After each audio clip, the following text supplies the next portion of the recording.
فجر میں صرف ایک مرتبہ یہ عمل کر لو، سمندر جتنے گنا بھی معاف۔ حضرت جبرائیل کا حیران کن فرمان۔ کیا واقعی فجر کے وقت ایک ایسا مختصر ذکر ہے جسے اگر انسان اخلاص کے ساتھ پڑھ لے تو اللہ تعالیٰ اس کے بے شمار گناہوں کو معاف فرما سکتا ہے؟ کیا حضرت جبرائیل علیہ السلام نے نبی کریم کو ایسی عظیم بشارت دی تھی جس نے صحابہ کرام کے دلوں کو خوشی سے بھر دیا؟ آج کی ویڈیو میں ہم ایک نہایت اہم اور ایمان افروز عمل کے بارے میں بات کریں گے، لیکن یاد رکھیں ہم صرف وہی بات بیان کریں گے جو قرآن و سنت کی تعلیمات کے مطابق ہو، تاکہ ہماری عبادت بھی درست ہو اور ہمارا ایمان بھی مضبوط ہو۔ اگر آپ چاہتے ہیں کہ آپ کا ہر دن اللہ کی رحمت سے شروع ہو، دل کو سکون ملے، گناہوں کی معافی کی امید پیدا ہو اور زندگی میں برکت آئے، تو اس ویڈیو کو آخر تک ضرور دیکھیے، کیونکہ آخر میں ایک ایسا پیغام بھی دوں گا جو شاید آپ کی زندگی بدل دے۔ بسم اللہ الرحمن الرحیم۔ تمام تعریفیں اللہ تعالیٰ کے لیے ہیں جو بے حد مہربان نہایت رحم فرمانے والا ہے۔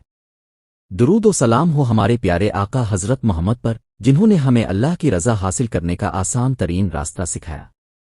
ناظرین، فجر کی نماز صرف ایک فرض عبادت نہیں بلکہ یہ دن کی سب سے بابرکت ابتدا ہے۔ جو شخص فجر کے وقت اللہ کو یاد کرتا ہے، اس کے دل میں نور پیدا ہوتا ہے، رزق میں برکت آتی ہے اور اسے روحانی سکون نصیب ہوتا ہے۔ قرآن مجید میں اللہ تعالیٰ نے ذکر کرنے والوں کی بہت فضیلت بیان فرمائی ہے، اور نبی کریم نے بھی صبح و شام کے اذکار کی بڑی تاکید فرمائی ہے۔ بعض روایات اور سوشل میڈیا پر ایسی باتیں پھیلائی جاتی ہیں کہ صرف ایک مرتبہ فلاں عمل کر لو تو سمندر جتنے گناہ معاف ہو جائیں گے۔ ایک مسلمان کی ذمہ داری ہے کہ وہ ہر روایت کو تحقیق کے بعد قبول کرے، کیونکہ دین میں سچائی اور امانت داری سب سے اہم چیز ہے۔ البتہ صحیح احادیث میں ایسے کئی اذکار موجود ہیں جن کے بارے میں نبی کریم نے عظیم فضائل بیان فرمائے ہیں، مثلاً صابحین اللوین و ابن مدنن۔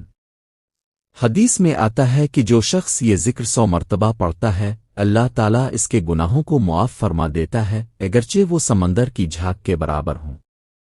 اس سے معلوم ہوتا ہے کہ اللہ تعالیٰ کی رحمت بہت وسیع ہے، لیکن اس کے ساتھ ایمان، اخلاص اور سچی توبہ بھی ضروری ہے۔ فجر کا وقت دعاؤں کی قبولیت، ذکر الہی اور توبہ کا بہترین وقت ہے۔ جب بندہ سچے دل سے اللہ کے حضور جھکتا ہے تو اس کے دل کی دنیا بدلنے لگتی ہے۔ فجر کے وقت ذکر کی عظیم فضیلت۔ ناظرین، جب رات کی تاریکی ختم ہوتی ہے اور فجر کی روشنی پھیلتی ہے تو یہ صرف ایک نئے دن کا آغاز نہیں ہوتا بلکہ اللہ تعالیٰ کی رحمت کے دروازے بھی بندوں کے لیے کھل جاتے ہیں۔ نبی کریم نے صبح کے اذکار کی بہت زیادہ ترغیب دی ہے، کیونکہ یہ اذکار انسان کے دل کو مضبوط، روح کو مطمئن اور زندگی کو برکتوں سے بھر دیتے ہیں۔ صحیح حدیث میں آتا ہے کہ رسول اللہ نے فرمایا، جو شخص صبح کے وقت صابحین اللوین و ابن مدنن 100 مرتبہ پڑھے، اللہ تعالیٰ اس کے گناہ معاف فرما دیتا ہے، اگرچہ وہ سمندر کی جھاگ کے برابر ہوں۔ یہ اللہ تعالیٰ کی بے پایاں رحمت کا اظہار ہے، لیکن یاد رہے کہ اس کا مطلب یہ نہیں کہ انسان جان بوجھ کر گناہ کرتا رہے، بلکہ سچی توبہ، اخلاص اور گناہوں سے بچنے کی کوشش ضروری ہے۔ اسی طرح نبی کریم صبح اور شام سید الاستغفار پڑھنے کی تلقین فرماتے تھے۔ جس شخص کا دل اللہ کی طرف جھک جائے وہ دنیا اور آخرت دونوں میں کامیاب ہو جاتا ہے۔ حضرت جبرائیل علیہ السلام جب بھی اللہ تعالیٰ کا پیغام لے کر آتے تھے تو اس میں بندوں کے لیے رحمت، ہدایت اور خوشخبری ہوتی تھی۔ اسی لیے ہمیں بھی چاہیے کہ قرآن و سنت سے ثابت اذکار کو اپنی روزانہ کی زندگی کا حصہ بنائیں۔ ذرا سوچئے، اگر دن کا آغاز اللہ کے ذکر، استغفار اور فجر کی نماز سے ہو تو پورا دن کس قدر سکون، برکت اور رحمت والا بن سکتا ہے۔ سچی توبہ اور استغفار کی طاقت۔ ناظرین، انسان خطا کا پتلا ہے۔ کوئی بھی شخص ایسا نہیں جو زندگی میں کبھی غلطی نہ کرے، لیکن اللہ تعالیٰ کی رحمت کا دروازہ ہمیشہ کھلا رہتا ہے۔ یہی وجہ ہے کہ قرآن مجید میں بار بار توبہ اور استغفار کی طرف بلایا گیا ہے۔ اللہ تعالیٰ فرماتا ہے کہ وہ توبہ قبول کرنے والا اور بے حد رحم کرنے والا ہے۔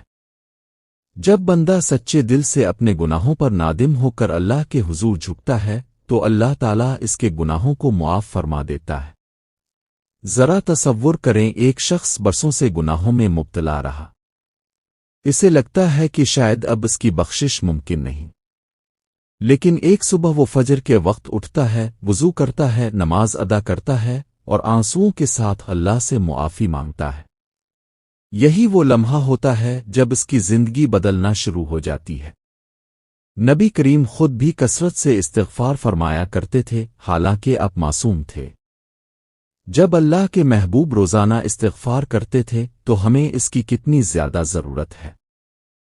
فجر کے بعد چند منٹ اللہ کے ذکر، درود شریف اور استغفار میں گزارنا انسان کے دل کو نور سے بھر دیتا ہے۔ دل کی سختی کم ہونے لگتی ہے، پریشانیاں ہلکی محسوس ہوتی ہیں اور بندہ اللہ کے قریب آ جاتا ہے۔ بزرگان دین فرماتے ہیں کہ استغفار صرف زبان سے الفاظ دہرانے کا نام نہیں، بلکہ دل سے گناہوں پر شرمندگی محسوس کرنا اور دوبارہ نہ کرنے کا عزم کرنا بھی استغفار کا حصہ ہے۔ اسی لیے جب بھی فجر کی نماز ادا کریں، چند لمحے خاموشی سے بیٹھ کر اللہ تعالیٰ سے دعا کریں۔ اللہ، میرے چھوٹے بڑے تمام گناہ معاف فرما، میرے دل کو ہدایت عطا فرما اور مجھے اپنی رضا کے راستے پر چلنے کی توفیق عطا فرما۔ یہ مختصر دعا بھی انسان کے دل میں امید اور سکون پیدا کر دیتی ہے۔ ناظرین، یاد رکھیں اللہ تعالیٰ اپنے بندوں پر 70 ماؤں سے بھی زیادہ مہربان ہے۔ اگر بندہ اخلاص کے ساتھ اس کی طرف پلٹ آئے تو وہ اس کے گناہوں کو معاف فرما دیتا ہے۔ لیکن مغفرت کا مطلب یہ نہیں کہ ہم جان بوجھ کر گناہوں پر قائم رہیں، بلکہ سچی توبہ یہ ہے کہ انسان اپنے رب سے معافی مانگے، گناہ چھوڑنے کا پختہ ارادہ کرے اور نیک اعمال کی طرف بڑھ جائے۔ فجر کی نماز کو اپنی زندگی کا مستقل حصہ بنائیں۔ نماز کے بعد کچھ دیر اللہ کا ذکر کریں، استغفار پڑھیں، درود پاک پڑھیں اور اپنے والدین، اہل خانہ اور پوری امت مسلمہ کے لیے دعا کریں۔ یہی وہ لمحات ہیں جو انسان کی دنیا اور آخرت سنوار سکتے ہیں۔ یاد رکھیں، اصل کامیابی دولت، شہرت اور دنیاوی آسائشوں میں نہیں، بلکہ اس دن ہے جب ہم اللہ تعالیٰ کے سامنے حاضر ہوں اور وہ ہم سے راضی ہو۔ حضرت علی رضی اللہ عنہ کا قول ہے، جس شخص کو استغفار کی توفیق مل جائے اسے مغفرت سے محروم نہیں رکھا جاتا۔ اس لیے آج ہی اپنے رب سے یہ عہد کریں کہ 5 نمازوں کی پابندی کریں گے، فجر کی نماز کبھی جان بوجھ کر نہیں چھوڑیں گے، روزانہ استغفار اور درود شریف کو اپنا معمول بنائیں گے، کسی کا دل نہیں دکھائیں گے اور حلال رزق اختیار کریں گے۔ اختتامی پیغام۔ میرے عزیز بھائیوں اور بہنوں، زندگی بہت مختصر ہے لیکن اللہ کی رحمت بہت وسیع ہے۔ ابھی بھی وقت ہے کہ ہم اپنے رب کی طرف لوٹ آئیں۔